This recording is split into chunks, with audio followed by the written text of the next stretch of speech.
За энэ 3 дугаар оны 150 ортой хүүхдийн цэцэрлэгийг энэ ондоо багтаж одоо бас дахиж барилгын одоо удаашралтай асуудлыг шийдвэрлэж эх оны одоо хичээлийн жил ихэд ашиглалтанд оруулахаар ингэж шийдвэрлэж одоо аршилыг харгаад хөрөнгө мөнгөний шийдэл ажиллаа явуулж байна.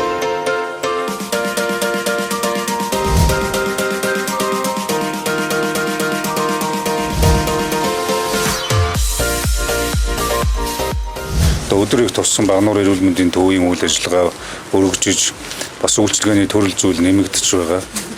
Эс засал за тэгэл одоо бусад бүх төрлийн эмчилгээ онцлогооны үйлчилгээнүүдэд нэвтрүүлэх ийм боломж нөхцөл нь бүрдэж байна. За тэг үе үеийн бас одоо эмнэлгийн ажилтан албан хаагчид маань ялангуяа энэ одоо цар тахлын амаргүй цаг үед бол эмнэлгийн үндсэн тусламж үйлчилгээг алдагдуулахгүй байх тал дээр за мөн одоо ковидын хариу арга хэмжээний үйл ажиллагааг одоо сулруулахгүй байх бүхий л арга хэмжээг авч хүчнөөс болцоогоо ажиллаж байгаа. Нийт эмнэлгийн ажилтан албан хаагчидтай бас чин сэтгэлийн талархлаа засгийн газрын нэрийн өмнөөс болон хувьас илэрхийлээ. За мөн одоо ажилтан амжилт амьдралд нэрүүлэх сайн сайхан бүхний хүссэн өрөөё.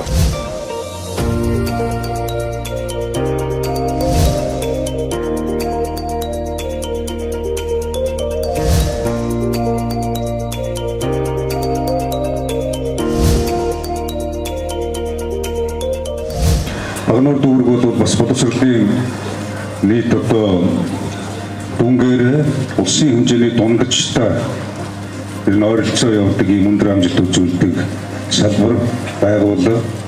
За мөн энэ жил бол бас сургууль цэцэрлэгийн амжилттай эхлүүлж байгаа та бүхэн улсын хэмжээнд нийт одоо 54,000 гаруй ерөнхий боловсролын сургуулийн багш сургууль хүмүүжүүлэгчдийн одоо нэгэн хэсэг болж энэ дүүргийн хүүхэд багчуудын ирээдүйн сурлаг хөтөлбөр ажил амжилтаа одоо зөв замд оруулж авч явахад хамгийн чухал үүргийг үүсгэж байгаа хүмүүсээ тэгээд энэ одоо сайхан байгууламжийг хүлээж авч цаашдаа сайхан одоо өндөр амжилттай дүүргийнхаа төдийгүй нийт Улаанбаатар хотын улсын хэмжээний боловсролын салбарт хэрэгжүүлж ажиллана гэдэгт итгэлтэй байна. Бүгдд нь эрүүлэг амжилт бүтээл сайн сайхан бүхний хүсэн өрөөё.